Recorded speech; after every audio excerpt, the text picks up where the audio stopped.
You have the right to continue. Mr. President, I would love to be standing up here today debating the issue of discrimination in marriage and taking a stand with the great majority of the Australian community that wants to see an end to discrimination in marriage, rather than having a debate around the suspension of standing orders. I wish we had a public gallery packed to celebrate a rare moment of unity in this parliament, ending discrimination once and for all.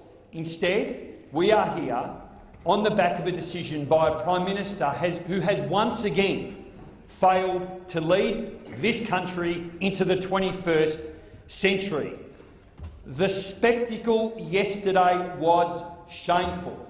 A Prime Minister who, like a cornered alley cat, used every tactic under the book. He scratched, he fought, he stacked his party room with National Party MPs because he knew that he was going to get rolled on this issue. He talks about it as a second-order issue, an issue that doesn't warrant dominating the political discourse in this parliament. And at the same time, he says it's worthy of a plebiscite. Which is it, Prime Minister? Which is it?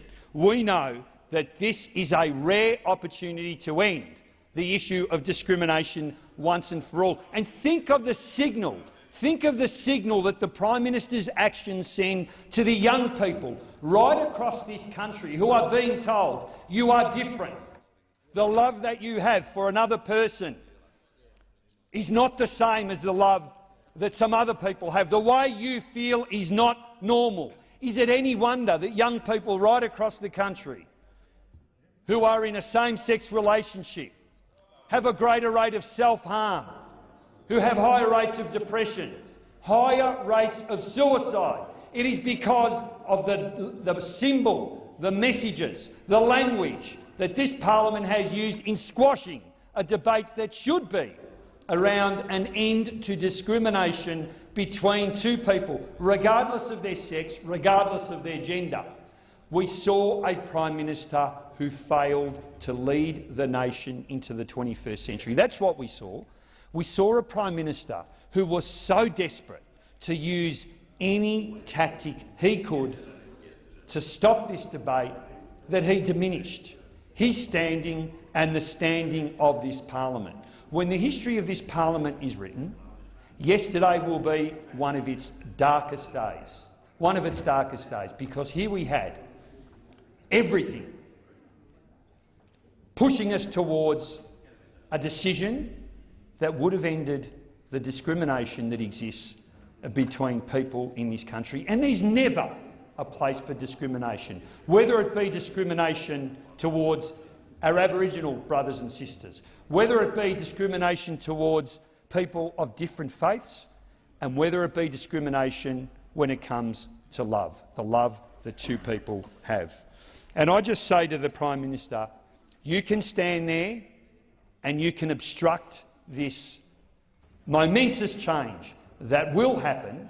You can stand there and delay it and obstruct, but the tide of public opinion is overwhelming here. We will get this. This will be done. We will, at some time in the near future, be able to say to people right across the country, your love is no different to the love that many people right around the country are able to consolidate in marriage. And we will offer you the respect that you deserve to be able to state clearly to each other and to the nation that your love is no different, that your love matters. And that's what this debate is about. This debate is about whether we are, as a nation, prepared to say to people right across the country, no more. No more. We will tell you that your relationships don't matter, that they don't matter, that they are abnormal, that there is something wrong with the feelings that you have towards the people that you love. Is it any wonder that we have this epidemic of mental illness amongst those people who do nothing other than feel what all of us feel, and that is love towards our fellow human beings? And this Prime Minister has denied them of that opportunity, and it is to this parliament's great shame.